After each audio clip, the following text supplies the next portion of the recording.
welcome you today to the symposium, which is part of the Tennessee Valley Jazz Society's larger program examining the impact of music and the civil rights movement in Alabama. But today, the topic is the humanity of music and the civil rights movement. So we're not going to focus so much on Alabama today.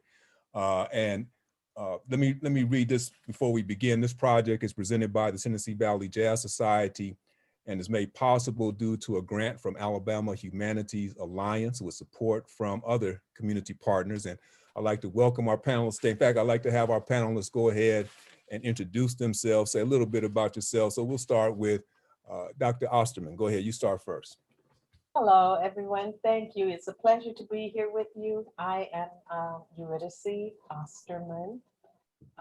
I retired from Oakwood University. I taught theory and composition there for many, many years. And I'm an active composer. As a matter of fact, I have 2 commissions on my plate right now. Okay. I'm working on, and it's retirement is just a word that I don't know what it means. And but it's great. You know, it's great to be able to do what I want to do when I want to do it and how I want to do it, you know, on my terms. Yeah. All right. Thank you very much. Dr. Brinson. Yes, Dr. Brinson down here in the great city of New Orleans. I also am a composer and a performer, conductor, and we're working now. I work at the Ellis Marcellus Center right now, where we have kids, you know, underprivileged kids, and we give them the highest amount of tutelage we can. They rub shoulders with some of the great. Some of our kids have been on the Harry Connick show. Harry Connick is actually one of my bosses, and and has been on the show with also Ellis was my teacher in high school, remained my friend for life up until his death. We've worked on projects together and perform on stage together as well. Also, I'm married to the great Yolanda E. Brinson. I got to say that because she's going to watch this, and I must say that okay, so I stay out of trouble. Yeah, you got to keep peace at home, man. It's all right. Man, all the time. And I've worked with several groups. We've done a number of things. We've done some video things as well. That's on YouTube. You can check them out with 7 a.m. and a number of other groups. Hello. About me. Okay. Mr. Lundy, Mr. Curtis Lundy, go ahead. Good afternoon, everyone, and I'm very thankful and grateful to be here. My name is Curtis Lundy, and I'm a humble jazz musician, for the lack of a better, because I don't have a doctor in front of my name. However, I am operating, and I'm operating by His divine grace. Amen. And I'm privileged to be on this panel with 2 people who I respect a whole lot, and also just very interested to see the different perspective that we all have in terms of what we need to speak about and what we will speak about today. Okay. In terms of, I don't talk about accolades or anything like that. I've just been fortunate enough to be able to play with some of the greatest musicians that I've ever known, and that's in itself has been something that's been a blessing to me in my life. So with that, you know, that's what I speak of and what I know about. All right, thank you very much, Curtis. And if Curtis won't, you know, toot his own horn, I'll toot it a little bit, because he is a musician that I really respect. You know, a guy who's been out there on the front lines, who's played with people like Betty Carter, Johnny Griffin, and, you know, some great jazz musicians, and Bobby Watson and others. So, you know, I'm always going to sing Curtis's praises because I respect him a great deal as a musician and as a person. But let's begin. First of all, let me begin by sort of I guess sort of laying out the format. Well, Douglas, sir, who are you, first of all, sir? Oh, well, I didn't introduce myself. Well, yeah, okay. So I'm Douglas Turner. I'm a professor of political science at Alabama A&M University. I'm also a announcer. That you know, when I was growing up, we called them DJs, but I am an announcer. I have a jazz program on WJAB 90.9 FM that I've been hosting and producing for now over 30 years. And for the last 8 years, the program has been nationally syndicated. It's syndicated by the African American Public Radio Consortium and NPR. So, you know, I'm proud about that. I've been a long time jazz listener. I'm not a musician, but I consider myself somewhat knowledgeable about the music. And so, you know, I've moderated a number of programs like this for Tennessee Valley Jazz Society. And also let me say that Mr. Bankhead, Mr. Howard Bankhead, of course, I want to acknowledge Mr. Bankhead and his efforts. He's one of the people who sort of keeps the jazz flame burning here in Huntsville. And, you know, I always say that Bank has some great ideas. He sometimes he wants to do too much. We have to kind of rein him in, but that's right. Bank is the person who's behind a lot of this. So I want to acknowledge that. So Mr. Bankhead. Thank you, sir. Thank you, sir. Very much, Douglas. Yes. But hey, Douglas, I'm going to say this is the 40th year of the Tennessee Valley Jazz Society. So we're celebrating 40 years, man, of presenting jazz here in Alabama and the world. I'm glad to be here. Okay. So. All right. So let's begin today, once again, just kind of laying out the format. And you know, when Bank asked me to do this, I started doing a little bit of research in terms of the topic, and because at first, once again, Bank had this sort of grand vision of what he wanted to do with this program, but I had to kind of get him to narrow it down some, and so in the process of doing that, I think we divided the discussion into two areas, right? One of them will be sort of looking at the impact of the movement on music, right? And sort of looking at music that was intrinsic to the movement, music that sort of came out of the experience of the movement and inspired people who were part of the movement. So that's one part of it.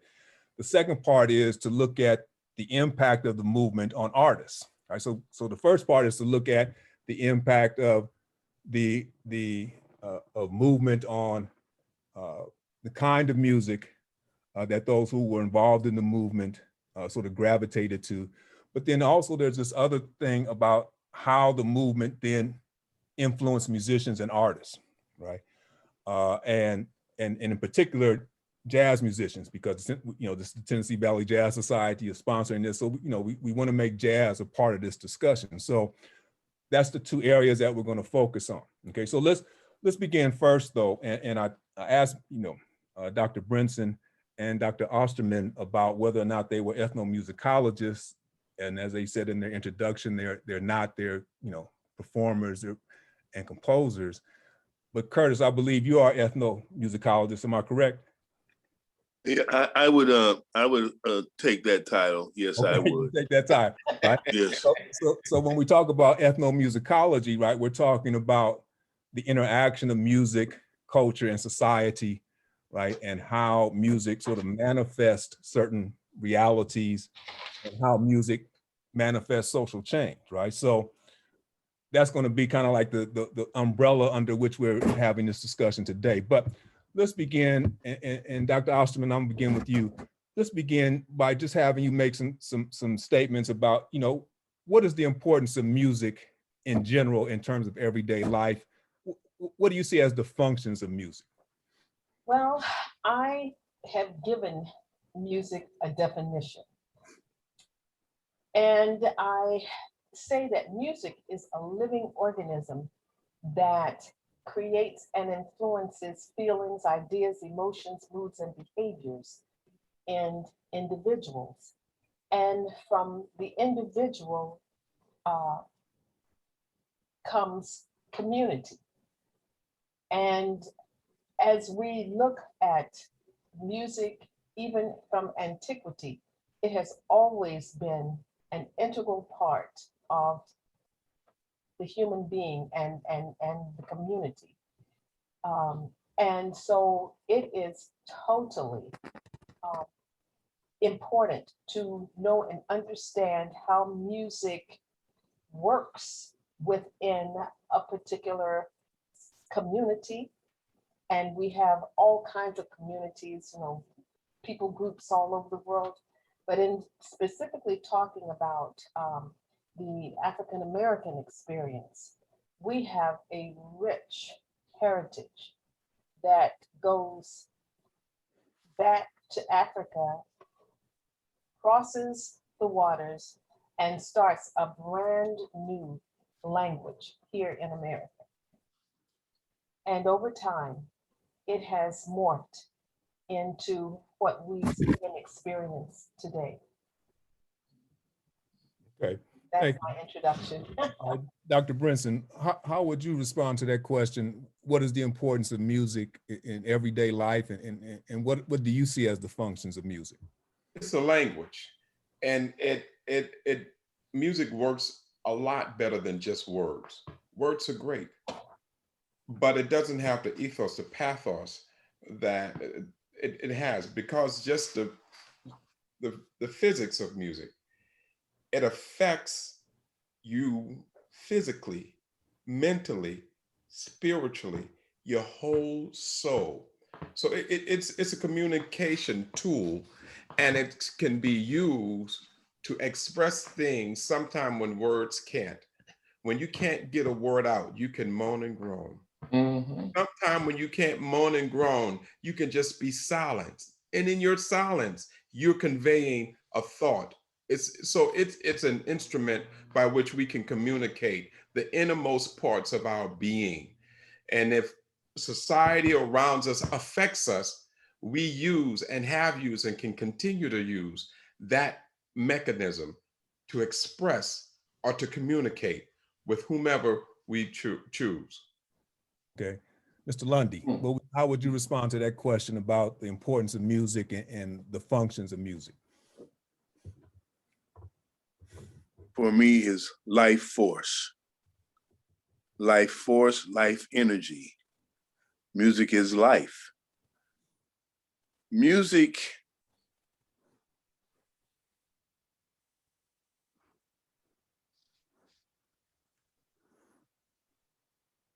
Curtis, did we lose you, or are you in thought?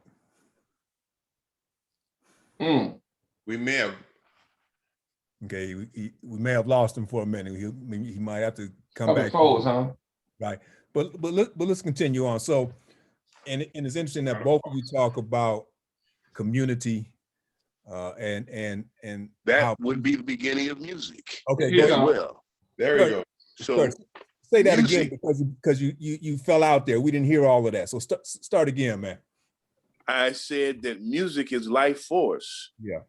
Music is what makes us be able to be who we are. Without music, you take music away from society, and the society itself will perish. There's every instance in every part of history where there is no absence of music.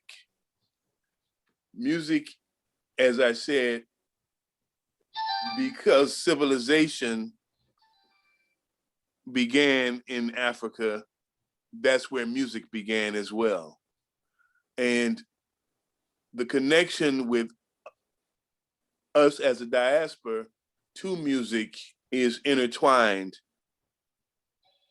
in every way. So I really agree with everything that Dr. Osterman and I'm sorry, brother, to not pronounce your name properly. Can you say it one more time? Hezekiah Brinson. You can just call me Brinson. Yeah, Brother Brinson. Or Dr. B, most people call me. Okay, Brother Brinson, yeah. Yeah. I agree with both of you. And I just add to that to say that, you know, it affects us in so many ways that we that we are even unconscious of sometimes. However, the life force that music creates and that and allows us to be in tune with nature, as it were, is something that is a phenomenon that is still being explored. And that's who we are. We're the scientists who explore that. Okay. Now, one of the things that you guys mentioned is the importance of music in terms of just providing a community, providing a way for people to express themselves, and especially if we look at the movement, right, and the music that was part of the movement. I was reading a piece by Dr. Bernice Johnson Reagan, right, who, of course, was with Honey in the Rock and with the Freedom Singers and several other groups, and she was talking about how music, in terms of the movement, kind of inspired people in the movement, and not only inspired them, but sometimes calmed them down when they were facing a situation in which there was danger. They would start singing, right? And this was a way to, kind of keep people engaged. And she called them freedom songs, right? And many of these freedom songs were gospel songs, right? Religious songs. Many of them, were adapted to the movement and the particular situation. And in fact, Dr. Reagan talked about how, when people would go to jail, they would sing. While they were in jail, they would sing, right? And this calmed them down, and it angered the prison guards because, they didn't like this, but it calmed people down. So if we look at these songs, right, and Dr. Reagan also called them, not only freedom songs, but she called them congregational songs, because they were songs that, everybody had kind of join in. And so if we look at music from that point of view, what would you say would be some of the most, I don't know if you want to say important songs that the people in the movement, kind of listen to, but what would be some of the songs that you would think or that were part of sort of what we call these freedom songs? Dr. Osterman? Could you repeat that question one more time? Well, I would say, what would be, if we talk about these freedom songs, what would be some of the songs that would be part of this repertoire? What were some of the songs that the people in the movement, used to inspire them or calm them down? Oh, yes, well, two come to mind right off the bat, especially during the civil rights era. We Shall Overcome, that was like the theme song. Don't you let nobody turn you around. There you go. Keep on talking. And there are songs like that people used to help them make it over. And we can even draw from antiquity. When sometimes when Israelites were going to battle, they would always have, well, not all the time, but at some times there are stories that tell of them having singers precede them going to war to help encourage them. And so this is nothing new. Music is a powerful tool that can convey message, create unity, camaraderie, community, all of those things. So those two songs in particular come to mind. Yeah. Dr. Brinson, and not only did, those songs, I guess sort of more religious songs, but also secular music. And in some instances, in fact, they even would take religious songs and change the lyrics, right? I read about how they would take Ray Charles' song, Hit the Road, Jack, and they changed the lyrics to Get Your Rights, Jack, and they sang it to the, to the melody of that tune. So, and there were several others as well. And so they took Ray Charles's What I Say. In fact, I read about how the Spelman College students took the song Ray Charles, What I Say, and turned it into,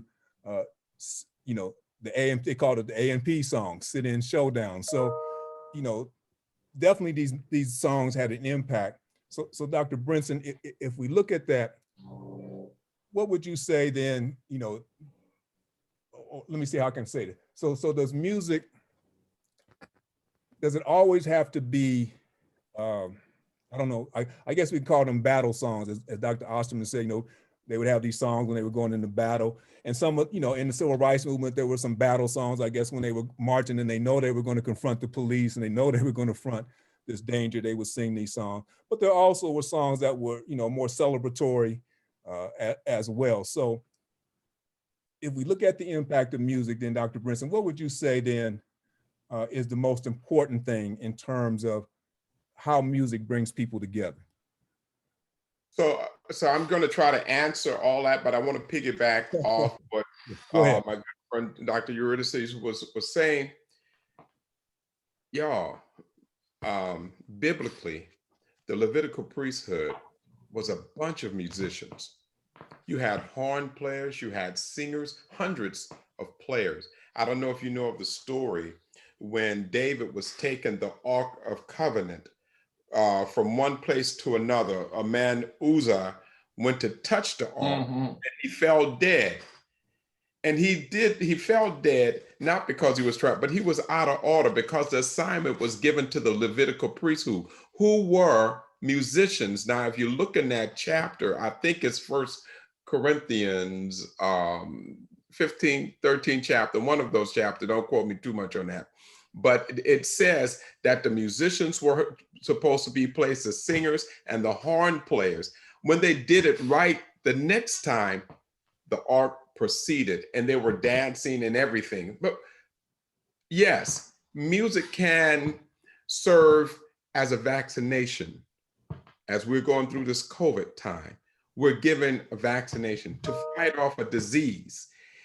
When we have problems in our community, we can use music to shield us from just destroying ourselves and hurt, shield us from getting too excited and tear up things. Music can calm us down, but it can lift us up. It can make us be excited.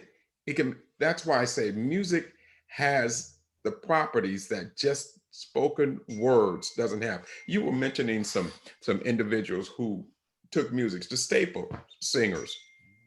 The staple singers, when Dr. King heard them sing, he said, listen, I think you all would be good to be in this movement. And Pop Staples went back and talked to his daughter, and they began to take up the mantle and start writing songs that they borrowed from wherever they were. They didn't know if they were secular songs or anything. They met the need for the moment because that was the vaccination they needed. They needed that for whatever it was. The words of Dr. King is powerful, but the words without "we shall overcome," I don't know if we would have made it. Now, just for instance, the melody of, I did a little research, y'all, forgive me, but actually the melody and some of the words from that hymn that Charles Tindley penned came from a Eurocentric word song that Sanctinius, and that word in Latin meant no more auction block for me. Part of the "we shall overcome" words were at first, till we readapted them, was "I'll overcome someday," as a hymn Charles Tindley wrote. And then "I'll overcome someday," and at the last it would say, "no more auction block for me." We changed those words to "we shall overcome" instead of "I shall overcome." And we made it adaptable to the situations in which we were in during the civil rights struggle. That's just one song, but many songs were taken from everywhere. I mean, Boy also had songs. I mean, I can go down the road. I'm gonna give you a few of them. "Old Freedom,"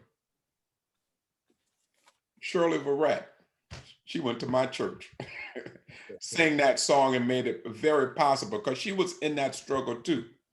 Uh, um, Go tell it on a mountain. In some cases, it was code songs, even in the civil rights movement that were borrowed from slave song. We gave code. People get ready. The train are coming. I didn't think of that song as just a secular. It met the moment. So when Curtis Mayfield and the Empiricals were singing that song, and now you're saying, because we sing that song when we go on tour in Europe, people get ready still to this day. And it has a duality in meaning because it's meeting the needs of that time. I can go on. There are many other songs. The Alabama song, you know, a change is going to come. I mean, even with Oh Happy Days, you know, that the Hawkins did. Music can serve many purposes. It always has done it. I think it was created that way. Somebody said that there isn't life without music. And I have to agree with that because the beat of a heart, if that heart stops, you have no life. Yeah. And that's what we call music. We beats with beats with beats. Let me go ahead and finish your verse. Don't need no ticket, just get on board, right? Right. But, No, I'd like to just add something to what you were just saying, how songs can just bring people together. I call Amazing Grace the Amen. American tragedy song. Because whenever there is anything that is tragic that takes place and people gather candlelight, the first song they sing is Amazing Grace. Across the board, everybody starts with Amazing Grace. And so that just shows how powerful music is in bringing people together, conveying a message, feelings, all these things. Now, and we're talking about, you know, how music inspired those who were part of the movement, right? But also the movement inspired and had an impact on the national culture, right? And not just, you know, the national culture, but Black culture, you know, as well. And so, and music culture in general. So Mr. Lundy, if we talk about the impact of these songs, this music, and the civil rights movement on popular music, what would you say would be the impact? Well, I would go all the way back to use the phrase popular music. I would go all the way back to the influence of, I feel like one of the first civil rights songs, Strange Fruit. And another one that I would bring to mind in terms of people in the music that I aspire to play and be a part of jazz, in the jazz world, Louis Armstrong's, you know, Black and Blue. Those two songs kind of made America think. So we're talking about, and you know, that's, I'm going back to the life force, you know, as how I describe the music. And, you know, just the consciousness of America that was brought to bear from those two songs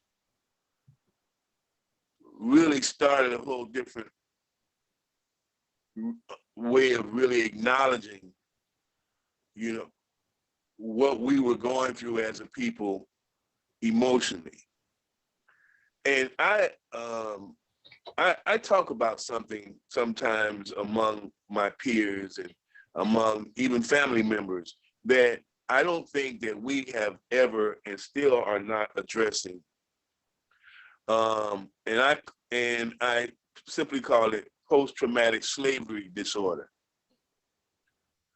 And I would say that through the therapy of the music, we've been able to deal with that as a people. However, the effects that it has had on us and still does have on us to this day is sometimes gut wrenching, and it's so entrenched until we kind of don't even address it. So once again, and to touch on what Dr. Brinson was talking about in terms of going down, and talking about the biblical connotations of how the music was in an effectual way there as well.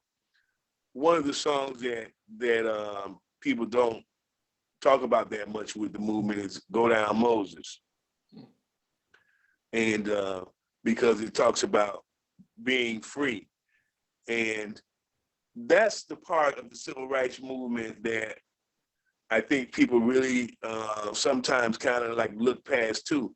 We still were fighting for our freedoms, 60, 70, 80, almost 100 years after slavery. So we really, really need to take stock in not just how this music has affected us and how it's continued to affect us now. And all of a sudden now there's been this popularity in looking into our history as we look, at what's going on in America today. And still, you look at the absence of the awards that we used to garner at the Grammys, the categories that are not even there anymore for the Black music diaspora, gone. The rules that have been made and changed so that our music, even though it's put on Front Street, has still been minimized. And what do I mean by that? I could get into it, but I'm not going to go that far into it. But just to talk about calming, if we all remember, what James Brown did in Boston when there was certainly going to be a riot there, and he was asked not to perform, and he did, and he was able to calm what certainly would have been some serious problems there. So music, as I've said, is the life force, and it's what has brought us through the struggles. Without the music, I don't know if we would have made it. And what's the other one? How I Got Over? Yeah. There you go. Well, and if we talk about, I kind of want to go back to this again about the impact of the, these songs, this music, and the civil rights movement. There are those who say that it changed the national music culture in the sense that popular music began to embrace some of the issues that were raised by these songs, particularly, issues about justice and equality and those kinds of things. And that, you would start to see the impact on, the popular artists that we talked about, but even white artists, folk singers began to embrace some of these issues raised by the civil rights movement. People like Bob Dylan, Joan Baez, Right.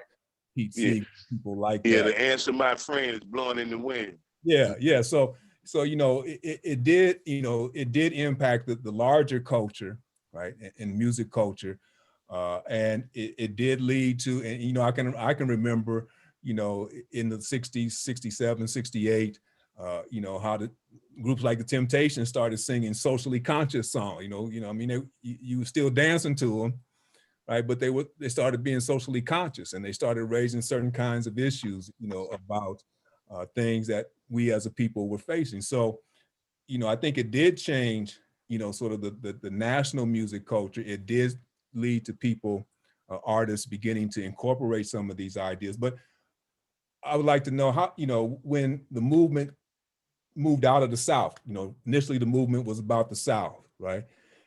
And at some point, right, it moved out of the South into urban communities, northern urban communities, right? And I'm sure all you guys know that story about Dr. King trying to go into Cicero, Illinois, right? And he said it was worse than any Southern town that he had ever been in, right? And so when the movement started moving into urban areas and urban Black communities, how did that change the language of the music, and how did that change the language of organizing? Dr. Brinson, what would you say to that? Right, so as the movement moves north and into urban areas, how does that impact the music that comes out of the movement? Well, as music began to progress, not music, I meant to say, as the movement began to progress. And remember, there was some things made. I mean, during Dr. King's time, we were afforded the opportunity to stop riding on the back of the bus. But Dr. King didn't want to stop there. His movement changed from a civil rights to human rights. And all over the world, poverty exists, but specifically in America at that time, we were dealing with a Vietnam War, which probably cost him his life because he started speaking on that. And James, you mentioned James, everybody know the song, Say It Loud, I'm Black and I'm proud, but I want to take the first part of that. Say it loud. Not just you're Black and I'm proud, but whatever is ailing you, say it loud. That's why we say today, names, call his name.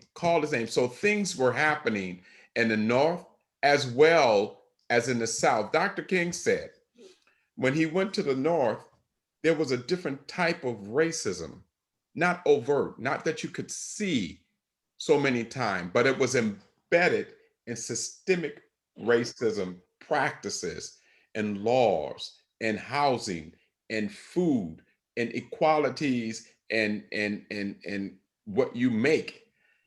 And so music began to reflect these injustices because the human rights were now brought to the forefront, as James would have said, say it loud.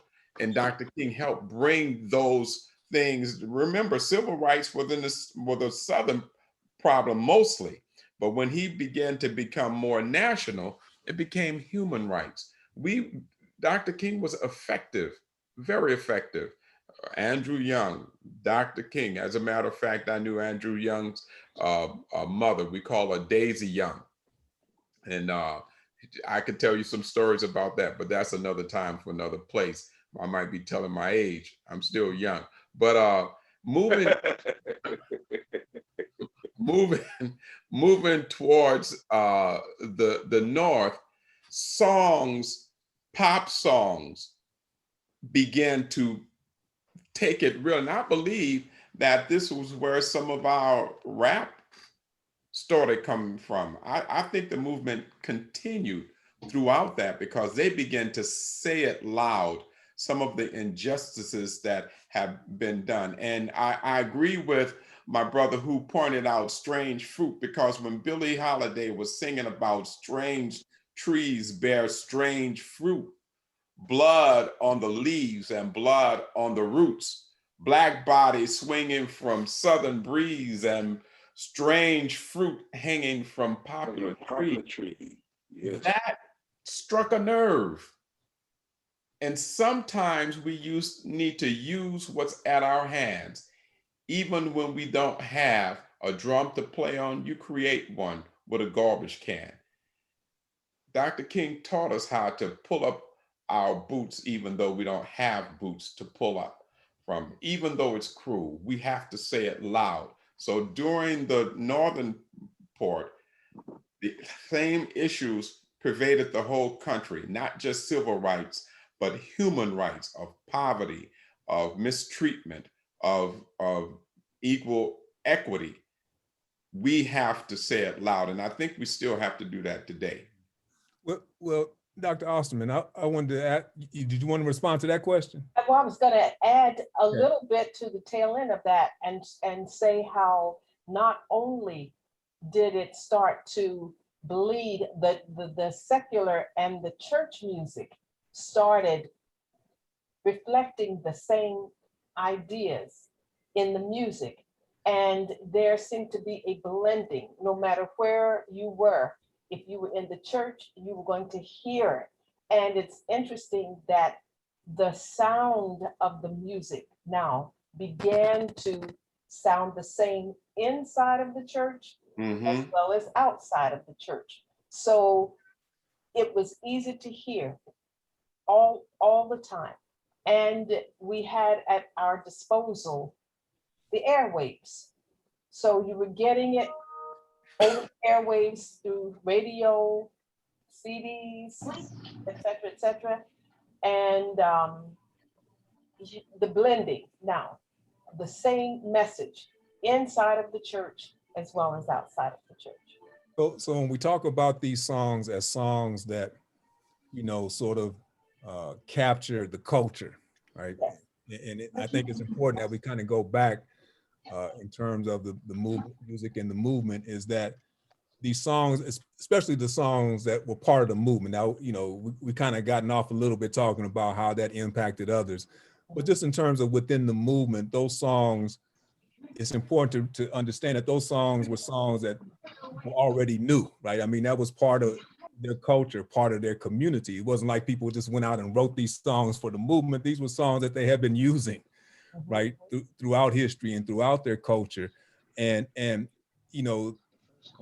singing these songs gave people a chance to kind of add their voice to this, right? And it helped you to kind of go beyond just being an individual. Now you were part of this mass, right? And so if you went to a community, in a specific community, you could find out things about the community through the songs that they sang, right? And that kind of thing. So if we look at the impact of the movement, right, in terms of music and the movement, would you say that these songs, they do capture the culture, right? And they did have an impact in the sense that, as I mentioned, earlier, when people went to jail and they started singing, the guards, didn't know what to make of this, right? Because I mean, here was this sound coming out of these people who they thought they were oppressing and holding down, but the songs weren't expressing that, right? I mean, and so the guards didn't know what to do. Exactly. With these people, in this sense. So, if we kind of go back to that idea that these songs were a way of giving people the courage to face what they had to face, right? Because, now when people think, time has passed and people don't really understand the danger that, especially in the South, the danger that these people were in doing this, right? And I think it's also important to point out that even though these songs, they're mainly religious songs, they're not passive songs, right? And those who want to look at the movement and the music that comes out of that as just kind of, when people think about people singing "We Shall Overcome," they just think of people just being passive, Well, can I interject something, Douglas? Yeah, go ahead, Curtis. That's the powerful tool of the music, because in the way, it's almost a psychological advantage that the music gives the person that's emoting in that, because it's almost like you said, the jailer is saying to himself, I thought these people were supposed to be unhappy and downtrodden, and they're singing. So the emotional and psychological effect that the music had in that way is once again sometimes minimized. It's the once again the force of the music. So you're right on, spot on in terms of what you're saying in terms of how the music had an effectual effect on the adversary, for the lack of a better term. Let me see if I can set something up for you. I'm a po' boy. I'm actually from Mississippi. We moved to New Orleans when I was very young. And my mother was, I used to say, a domestic engineer. She was a maid. And my dad was a longshoreman. But, I come from a big family. There were 10 of us in the house. And many times my mother would come home and there wasn't a lot of food to feed. I've seen my mother go in the kitchen, put some flour and water together, make biscuits like you've never had before, and put some sugar and water, and it becomes syrup, just the right thing, and then put some margarine and you had a meal. She took what she had because we were hungry, and she took what we had. So when communities and when societies are hungry and they're going through pain, we don't care what genre it comes from. We take what we have and we utilize it. And we've always been like that as a people. Whether we put the categories of a secular and popular. The staple singer, Vera Stake, she didn't know whether it was a pop or she sang a song with a message. And so those songs that were done, wherever it came from, it met the need. Yeah. When our bellies are hungry, when we are fighting, when we're hurting, we're going to use the tools that are before us. And the genius is God has put something in us, and we call that music so that we can communicate. There you go. Communicate our suffering and how we can get relief and our celebration, because there were some celebratory songs as well. Yeah. So that's what somebody else, I don't want to take up all the time. When you said celebratory songs, that made me think of that song, and it's been a long time since I've been to church, so I'm gonna confess that now. But I grew up going to church. Let me help you, brother. Church ain't in just a building. Life is church, okay? Yeah. It's just not Yeah. a building. But I, my grandmother made sure that I went to church when I was growing up, and The building. and I remember that song. They would always sing at the end of the service, "What a fellowship, what a joy divine." That's an example of a celebratory song, right? Yeah, and also "Oh Happy Day." Yeah. Oh Happy Day is a celebratory song. Yeah. That song, as I travel in Europe, that's one of, Amazing Grace and Oh Happy Day. In Europe, they still singing Oh Happy Day. Now, the Hawkins family wrote that so many years ago. I mean, not wrote it, rearranged it, because it was a hymn, We Shall Overcome. It came from the church. Yeah. But it was about celebrating because we had gotten over a number of steps. So yeah, you did have also celebratory songs as well. Music served that purpose. Go ahead. Yeah, I just wanted to say also, piggyback on a little thing of what you said, how resilient we are as a people. And when we came to this country initially, and we had the use of our drums, that was a primary communication tool. And then when they were taken away from us, thank you, we learned to make percussion instruments via the body. We learned how to clap. We learned how to tap on our thighs to create. We learned how to stomp our feet. We created our own percussion instruments. And so that also speaks to the resilience. God put something in us that would not die. And it would always come out through song. And just to kind of go back again, when we talked about the impact of these songs and how they would unnerve our adversaries. I was reading a story about a guy was saying he was part of the movement, and they were in a march somewhere, and the policeman was beating him, and he just started singing "We Shall Overcome," and he said all of a sudden the policeman it's like he couldn't hit him anymore for some, now granted that was just one example, because the other policemen who would just keep beating, until you couldn't sing no more. But he said he was really, he was shocked at the power of that song. He just started singing it, and the policeman just stopped and kind of backed away from him. So, these songs have power. They had power, right? And so when we talk about, you know, I don't want to leave the civil rights movement yet. So when we talk about the civil rights movement, and then as young people start to become a part of the movement, right? And the movement, in a sense, starts to get younger in terms of the leaders and that kind of thing, right? And then you start to see how young people would take songs from popular music, songs that were, you know, popular at that time, and then use them as freedom songs, right? So the younger people brought new songs into the movement, right?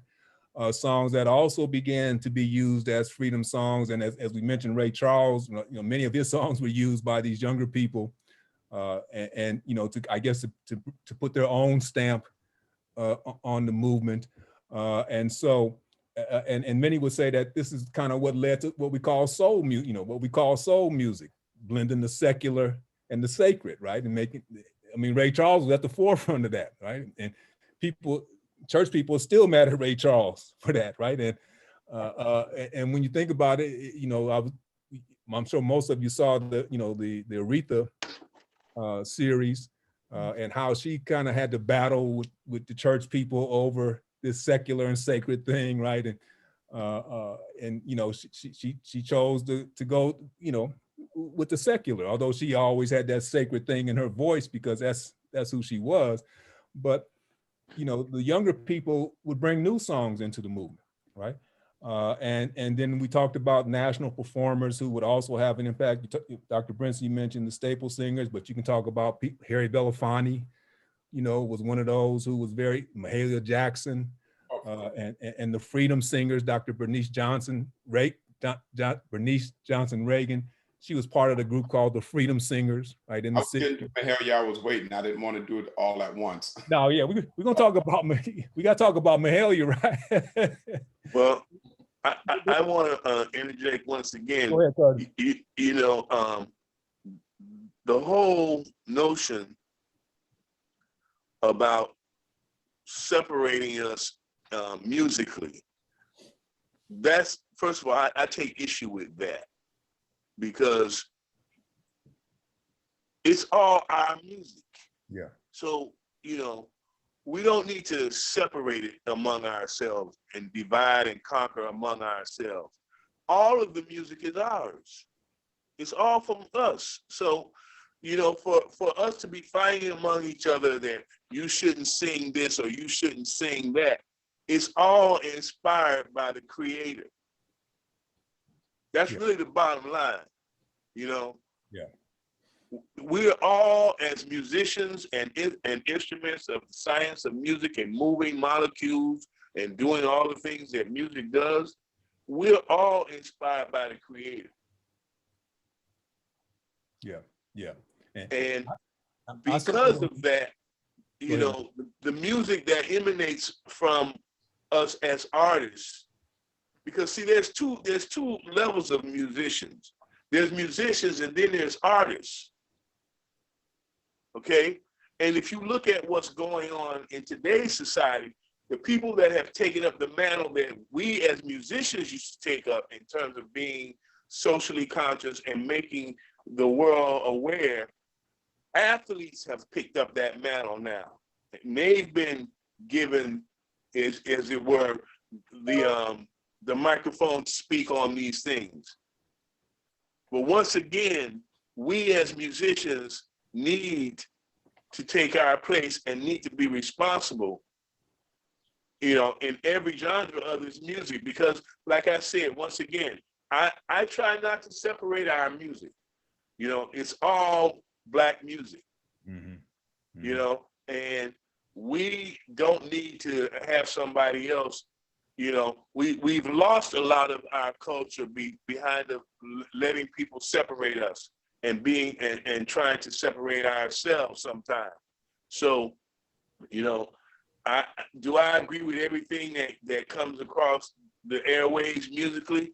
Maybe not, but I still believe in freedom, you know, and we as a people, once again, need to stop fighting among ourselves, even musically, and embrace one another, because we all have something to give and something to share to the big picture here.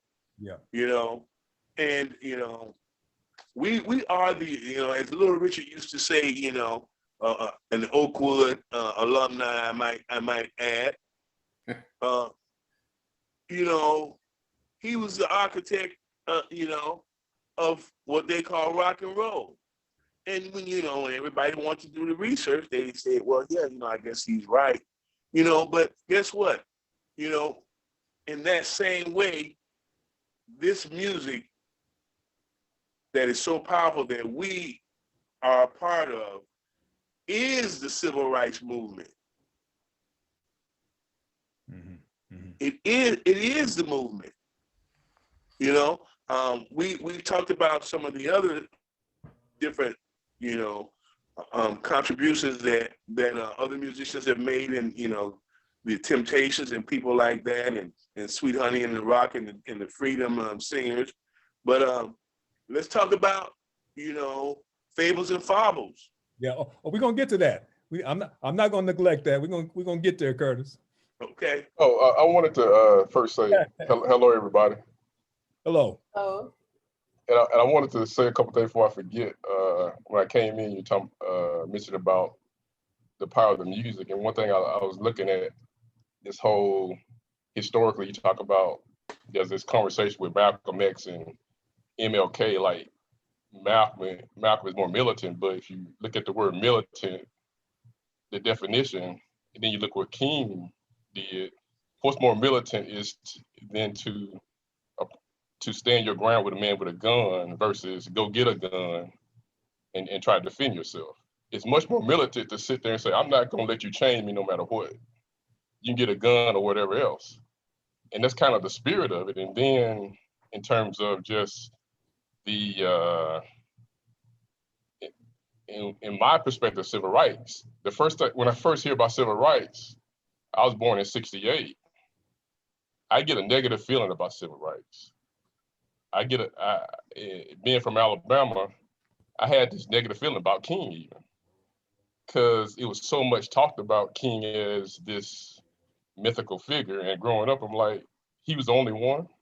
And so as I progress in my maturity and education, and what I learned from it more is it's the spiritual aspects and the education aspects. And I give an example what Curtis was talking about with the jazz and the divisions.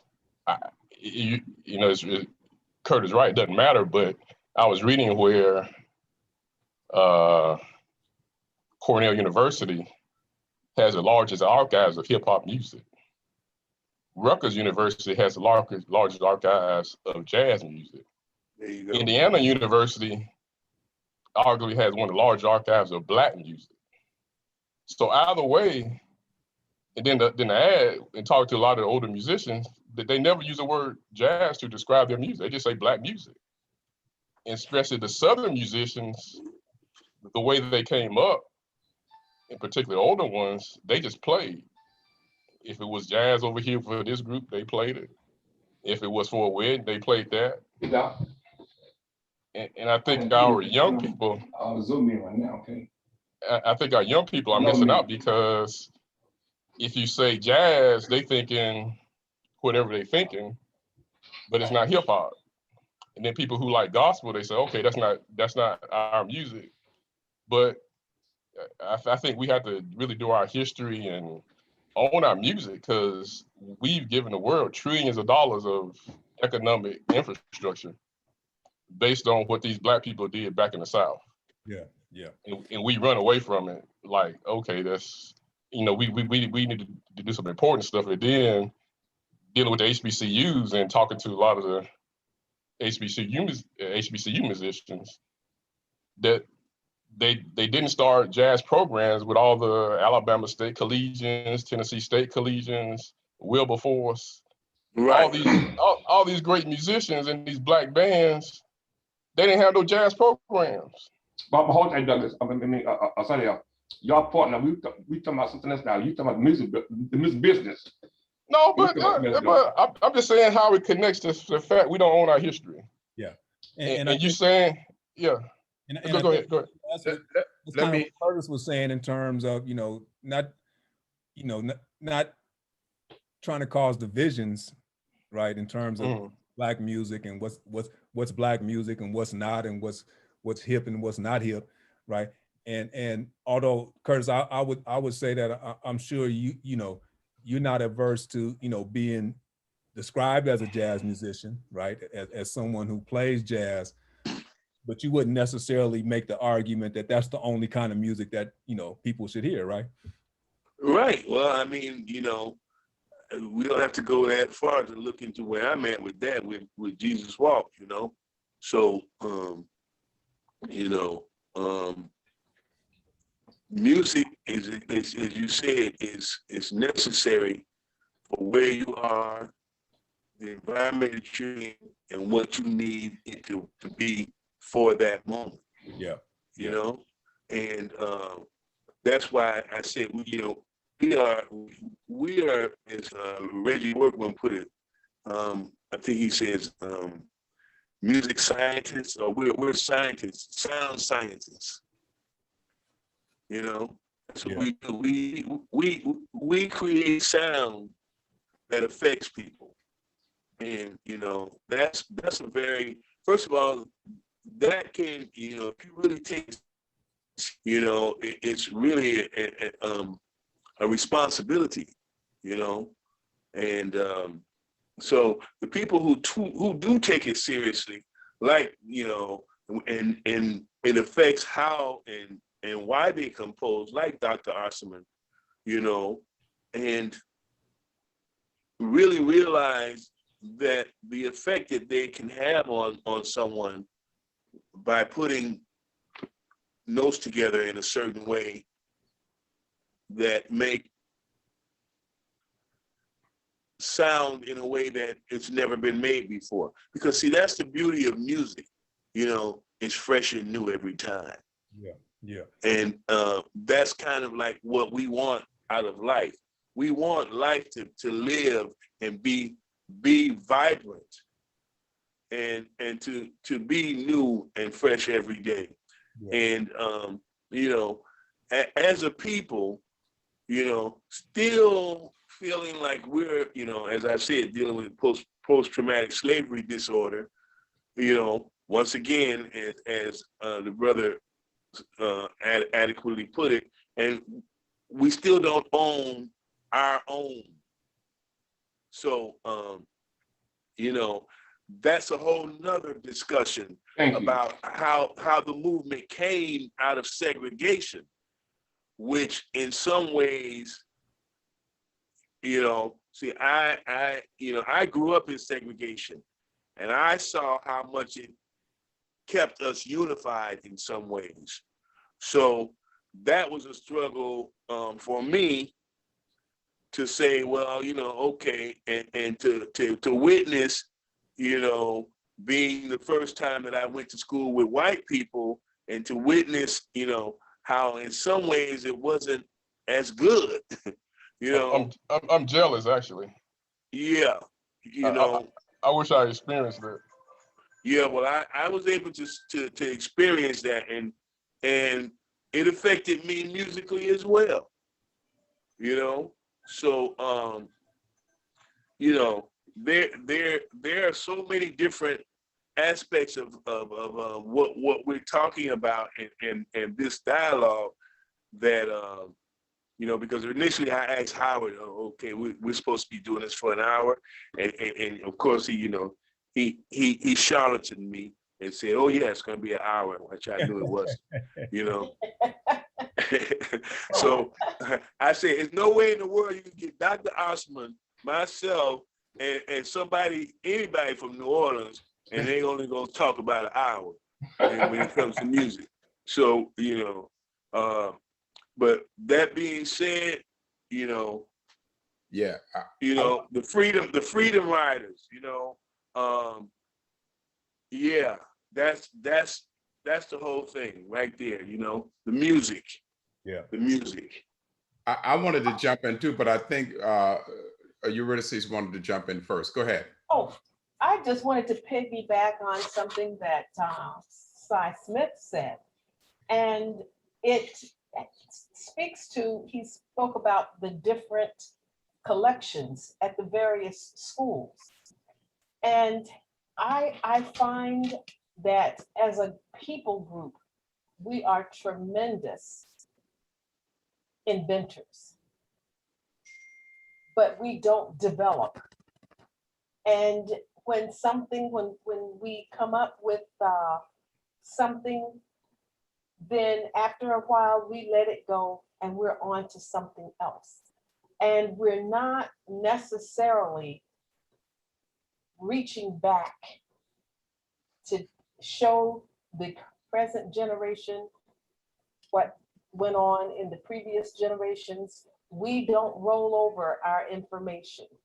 So I shudder to think about how many people, young people today, really know details about the civil rights movement, because the same principle behind what started the Fisk Jubilee singles, the very music that helped them to survive, was the very thing that they were trying to get away from the memory of. They were trying to get away from the memory of the slave songs and why they sang those songs. And yet that was the very thing that helped to sustain them at Fisk University.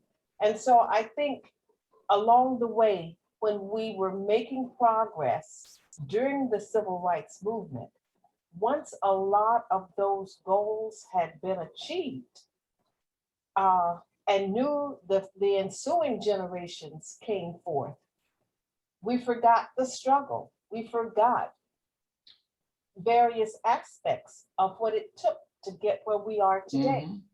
And so we don't really remember. We don't really remember. We don't teach our generation, present and future generations where we came from. And so I think that is something that can really create division, because as a people, then we only know what is current. We cannot reach back and embrace our heritage.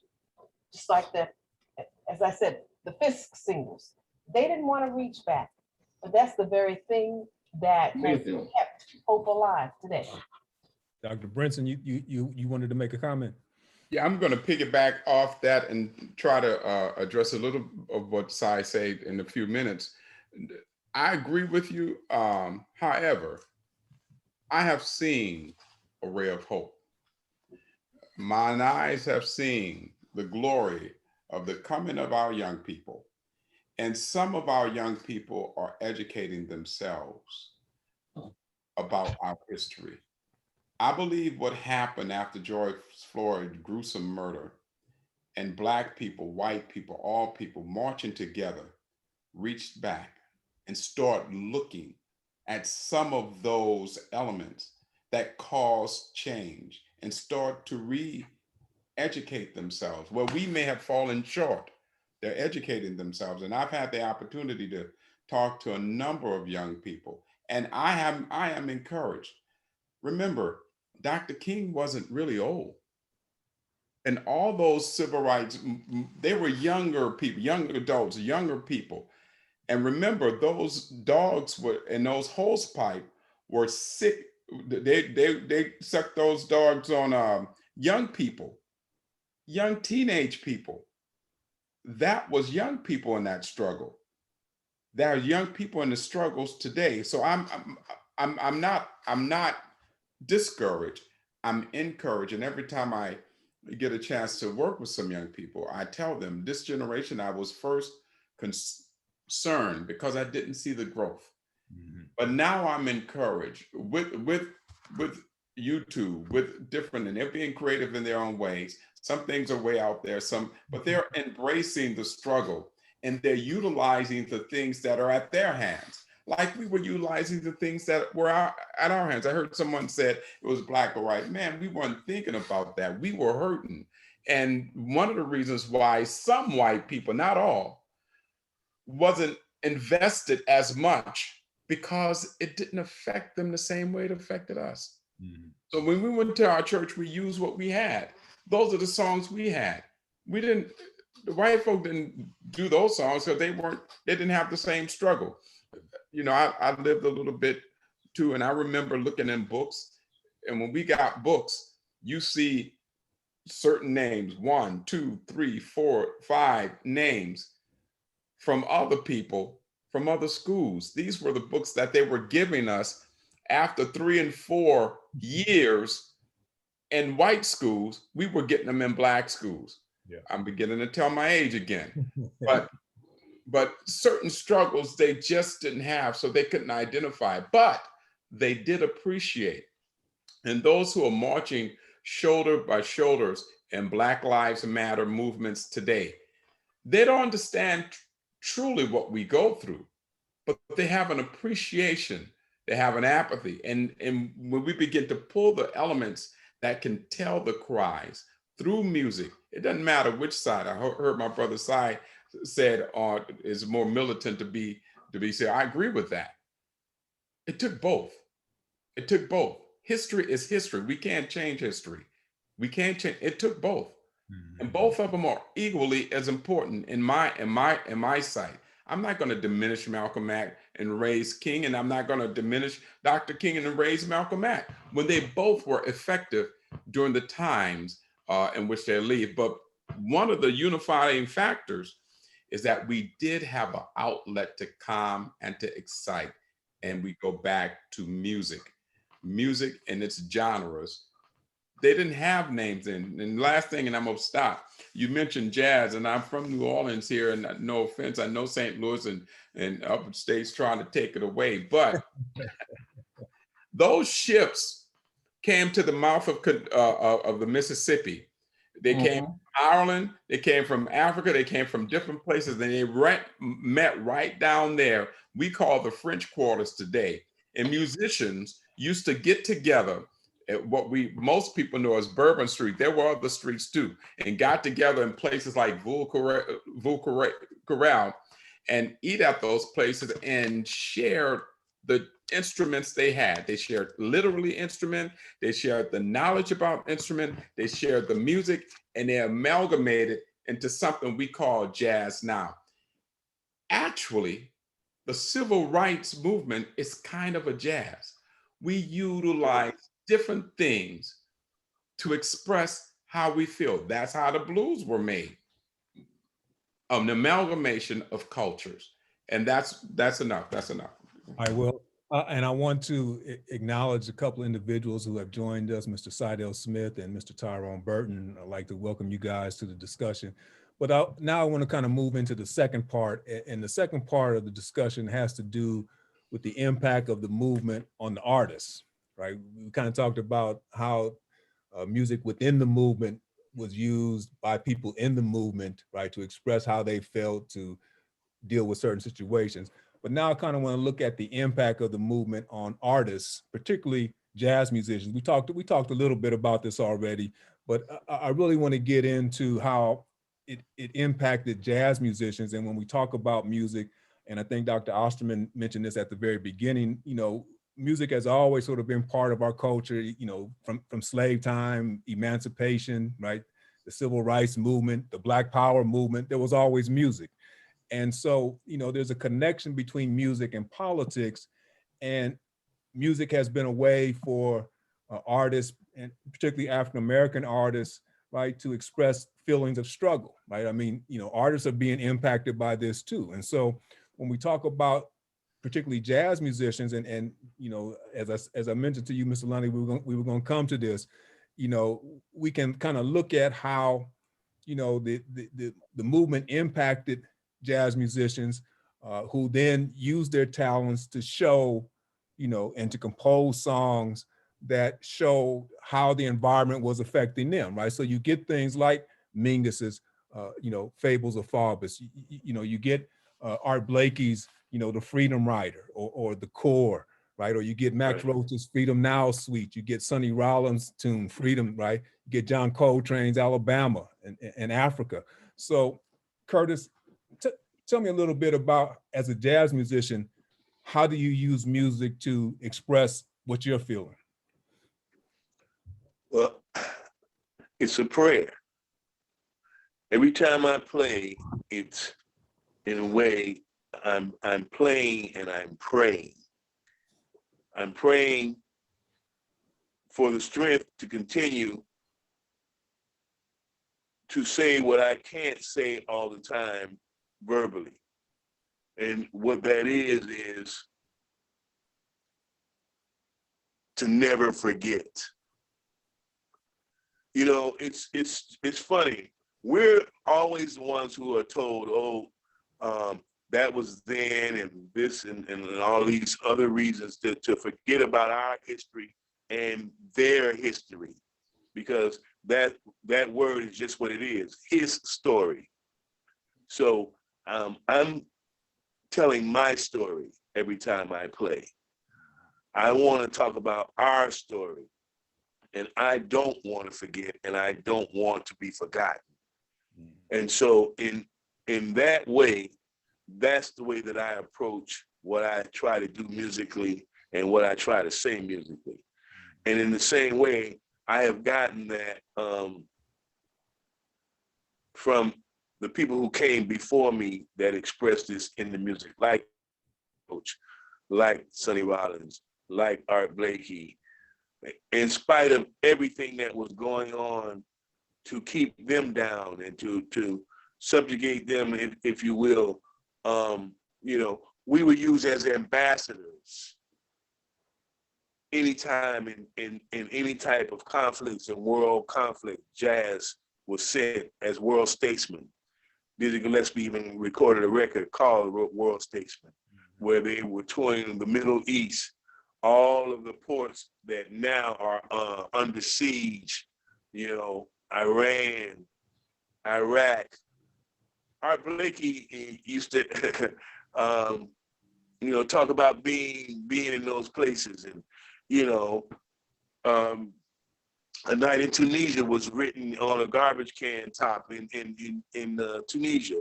You know, so you know, the world of jazz, as I said before, is a freedom music. It is a music that expresses civil rights, human rights. And so for us as musicians to express ourselves in the way that we need to make some type of a statement about how we feel about what's going on socially and economically. Because see, that's the other part that we miss when we talk about this music. And I always had a saying, and still do, follow the money and you'll see where the music is. We talk about New Orleans, and there's, you know, of course, we know the history of New Orleans, but let's not forget about Oklahoma. Let's not forget about Oklahoma. You know, where you look at another part of the world, another part of America, and a thriving economic scene, and also a thriving music scene. So that created that jealousy, that created the whole, you know, we know about, you know, what happened in Tulsa.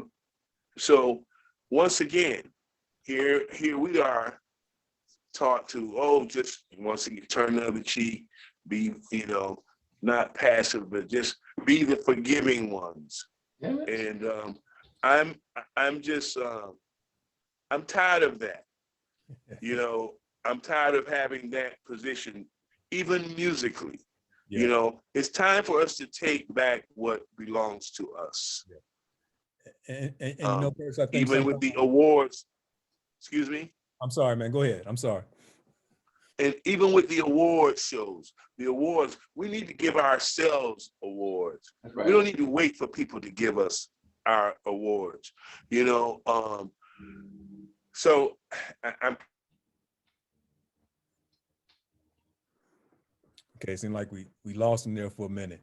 But I think it's important, especially when we talk about, you know, jazz musicians and you know, those of you who are involved in music can chime in. But when I think about jazz musicians, you know, people often get enamored with the technique of musicians, jazz musicians, because to me, The music that Art Blakey, Holiday, because to me, she set stage, you know? all right, And, you know, once again, we have to promote one another. We have to talk about one another. We have to hold our own torch and blow our own trumpet, because nobody's going to blow it for us, you know? And I don't want to wait for somebody to give me something. That's another, going back to James again. Open up the door. Oh, I get it myself. Yeah, There you go. I'll get it myself. There you go.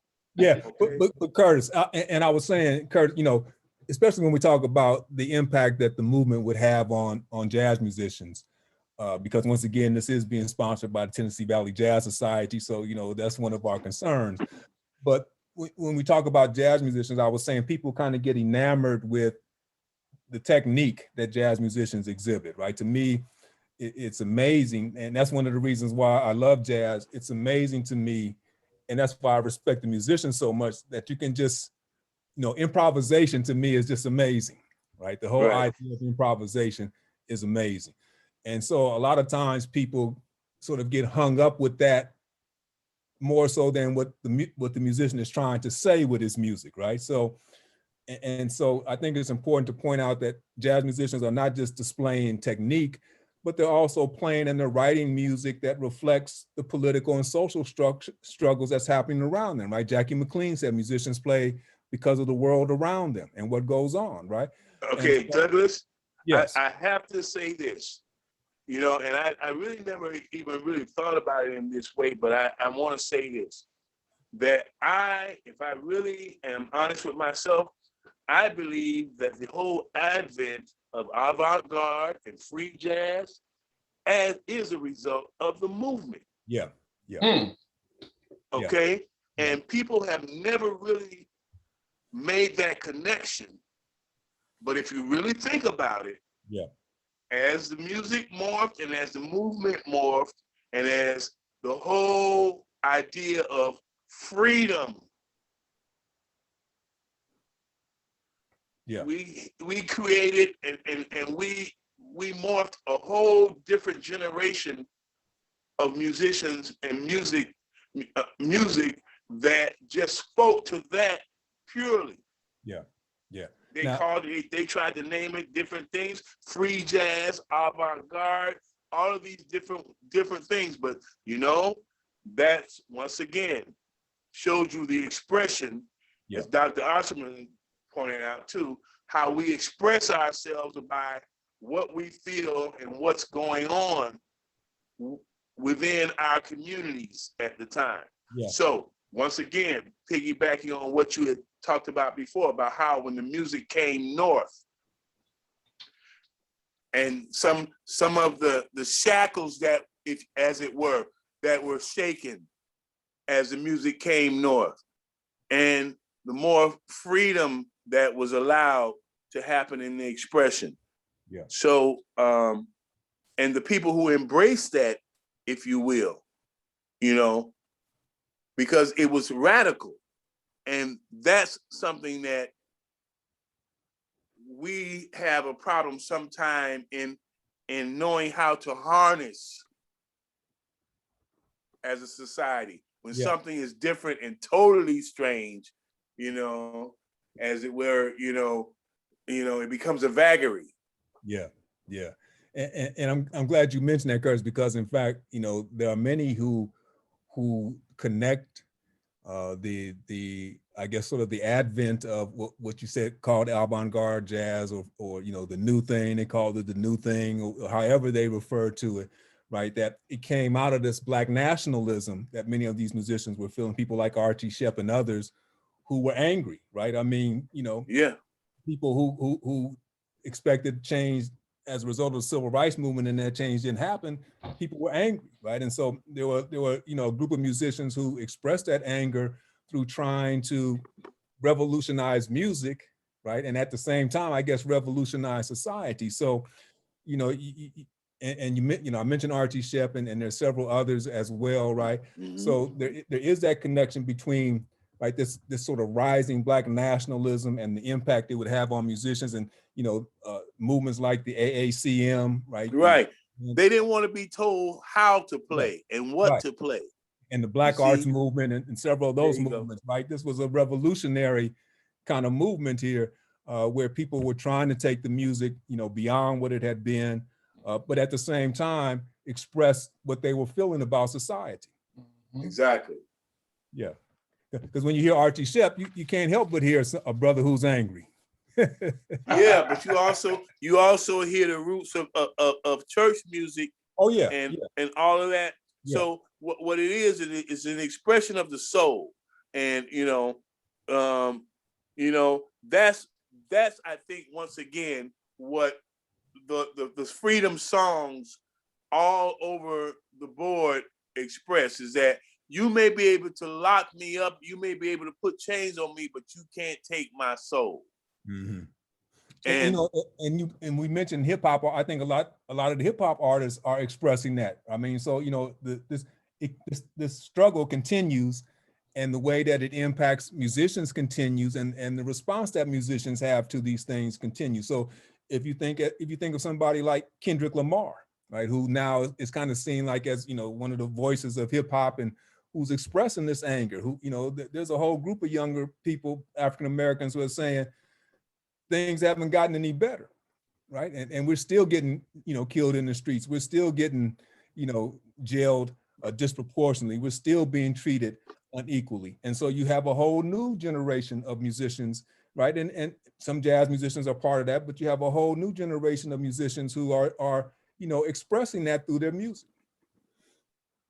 Yes. Yes. Okay.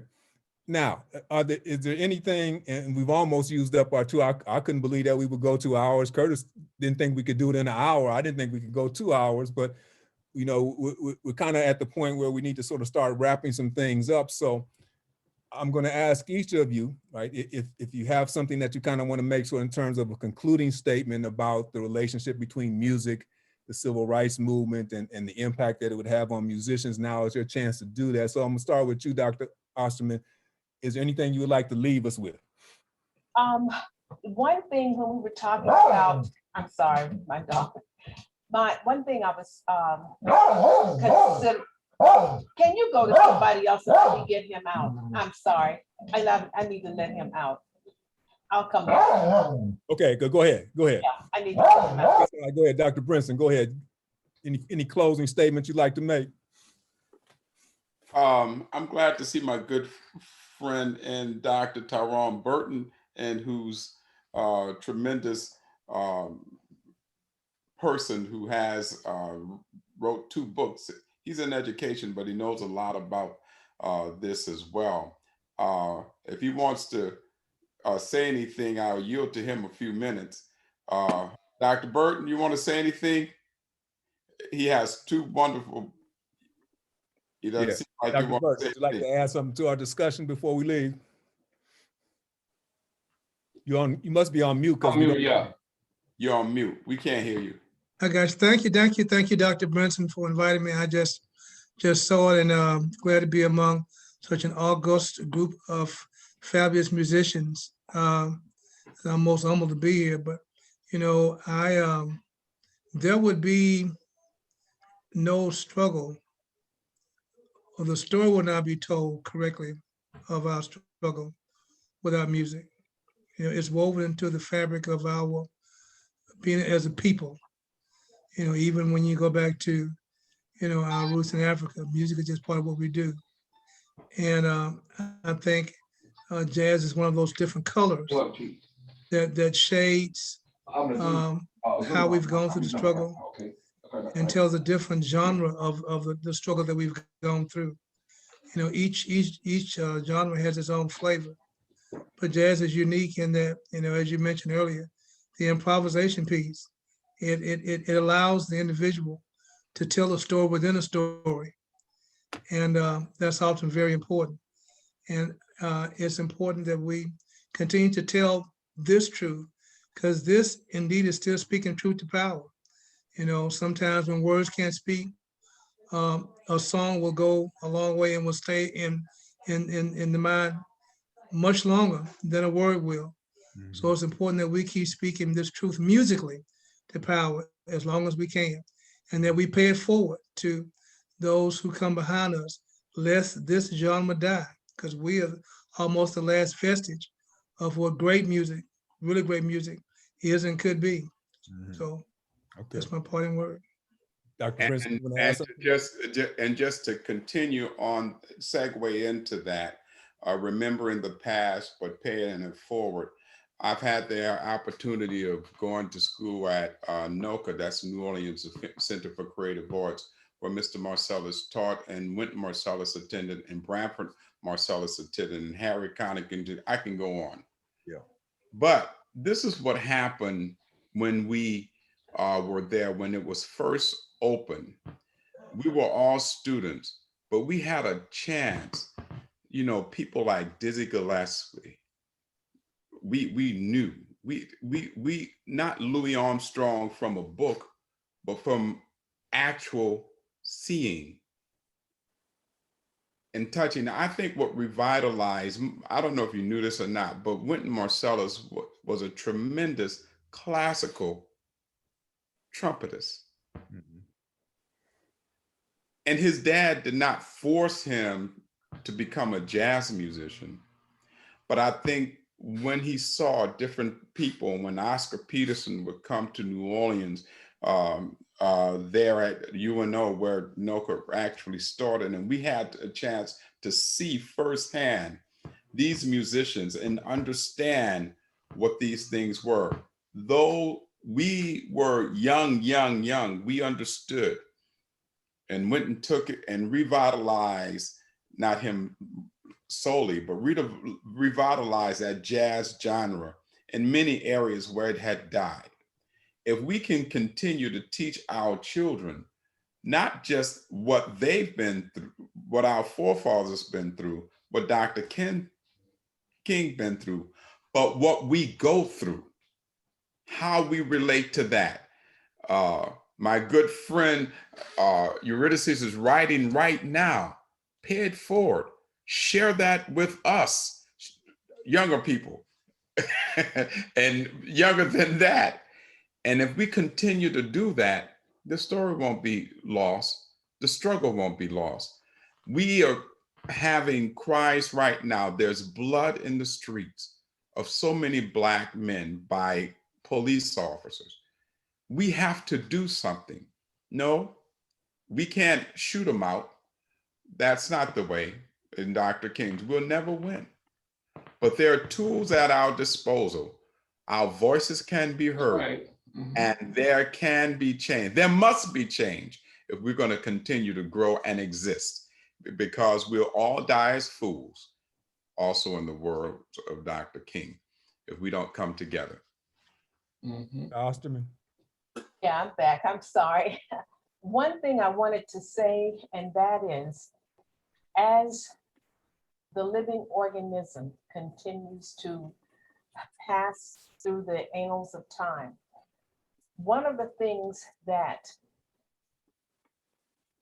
I hope that we can get away from as we focus on how positive our music in the past has been, some of the hip hop music concerns me in the sense that the negative messages that are in them, you know, the negative references to women and other terrible things that go on in the music. That to me is a reflection of self-hate. And we need to go back and keep the positive alive as to how powerful we are, how powerful our music has been, how powerful our music will be if we message positive things in this music. You know, right now, some of the hip hop is so negative, and that the tone of that sound just creates a negative feeling. Yeah. If we can change that and have a more positive message, talk about the positive things we have achieved, how we have overcome, how we are creators, and how we invent new styles that everybody else comes along and takes and develops and moves forward with. I think if we can get that message across, then that would be another source of power to empower the whole group of the people group, you know, because listening to the jazz era, that seems to be the out of the church, quote unquote, part of the movement. The message was channeled through that medium. We had the gospel in the church, the message was channeled in that medium. And so as we have all the different genres now, we need to be all saying this, presenting the same message with a different dialect. And I call the dialect the different genres. Okay, thank you. Mr. Smith, would you like to make some final comments? Yes, sir. I'd like to, I'm thankful that I had a chance to share information with you guys and just kind of talk about something that I love. But I want to share a personal story that kind of culminates my perspective now. I was talking to Tommy Stewart, the trumpeter in Gaston, and he's 81, played with the Alabama State Collegians. Who was supposed to be part of today's thing but couldn't make it, but go ahead. Yeah, and I was telling him I had scheduled to go up to Rutgers University back last summer before the COVID-19 pandemic and go spend a week there, doing research on jazz. So when I told him that this was last summer, he just kind of busts out laughing. And I'm like, well, okay, why is he laughing? And then he said, well, all your history right here. And then I found out that Joe Jones with the Alabama A&M, he spent time in Birmingham. He studied under these great musicians. If you look at Motown is, the foundation of it is in Alabama. The Temptations, out of the second group, 4 or 5 were from Alabama. Diana Ross, her family's from Alabama. The guy that did the dancing, the writers, they're from Alabama. Some of the Funk Brothers, one of them was from Alabama.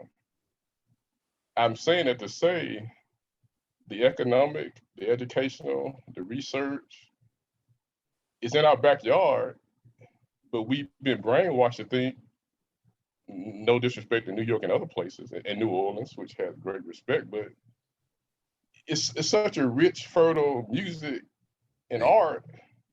Everybody, it's enough for everybody to have their own story. And I think that's where I am now.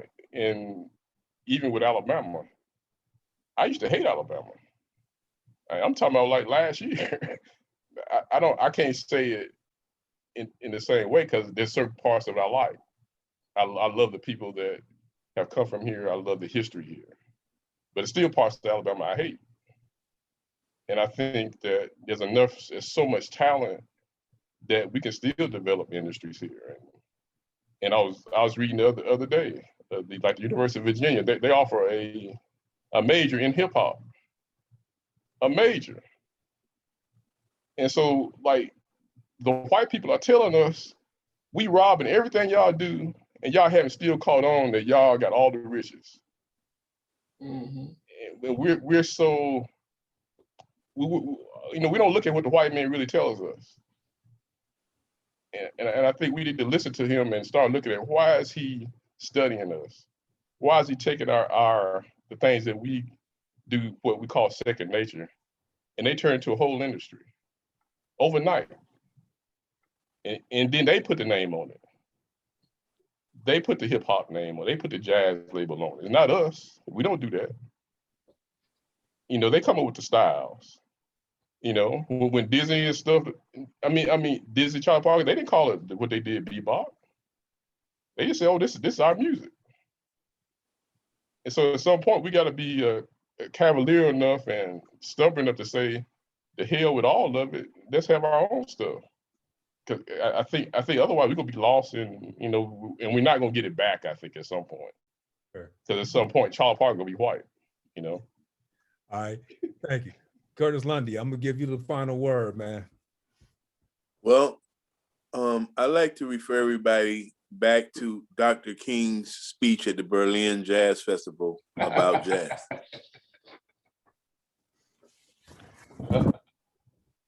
And I think that if those of you who know about that speech and have heard it, it really says everything about how he felt about the music. And it really said a lot about what the music really is. And I agree with Cydale in so many ways. And if you remember when I referenced back to segregation, us keeping our own among ourselves and cherishing it is something that we minimize once again. We need to give ourselves, as I said, our own awards. We don't need to wait for others to tell us how great we are. We know that, and we need to acknowledge that. We're the ones who never affirm and confirm ourselves among each other. We need to do that more. We need to say to each other, "Hey, brother, that's a nice jacket you got on. Hey, sister, you really look nice today." We have an absence of that as a people, where we don't acknowledge one another unless there's a cause. We don't need a cause. We already have one, okay? And it's called the preservation of our culture and our humanity within ourselves as Black people, because we are separate and we are equal. And there's nothing wrong with that. I was listening to Farrakhan one day, and he described something really simple. You know, he said, "Well, people have called me a racist," okay? And he looked at the suffix of that word, ist, right? And what it means is that someone who studies something. So if you're a bassist, if you're a violinist, if you're anything that ends with that, then, that means that you study something. Well, in that way, he said, he proclaimed that he is a racist because he's the study of his people. And you know what? I guess in some ways I might be, because I am really in the study of who I am, whose I am, and what I have to do to make sure that that's never forgotten among my people, among my family, and among the world. And the music that I aspire to love and call jazz, well, it's pivotal in this whole scheme of things, because it still is the music of freedom. I consider spiritual music, gospel music, whatever name they want to call it, the music of hope, the music of future. And all the blues, jazz, and spiritual or gospel music, as it were, I really feel are the pyramid of where all music has come from and will come from, and is the origin of the music of freedom. So I guess that's kind of how I feel about what's going on and what will eventually be us reclaiming our music. Because I think that's where we are right now. we're in a reclamation project. Okay. All right. And once again, I'd like to thank our panelists today, those who, joined in with us, Mr. Curtis Lundy, Dr. Hezekiah Brinson, Dr. Eurydice Osterman, and I got that spelled out phonetically, so that's how I got it right. Dr. Tyrone Burton and Mr. Cydale Smith, and of course, Mr. Howard Bankhead. I'd like to thank you for coming and joining in our discussion today. Let me mention once again that this project is presented by the Tennessee Valley Jazz Society and is made possible due to a grant from Alabama Humanities Alliance with support from the other community partners. So once again, to all of our participants, thank you very much for taking time out of your busy schedules and joining us today, and may the music move forward. Y'all take care. Thank All right, thank you now. you. Pleasure. Amen. Thank you. All right now, all right. Okay. I give about a call, okay? So we get things set up, all right, at the end. Thank you.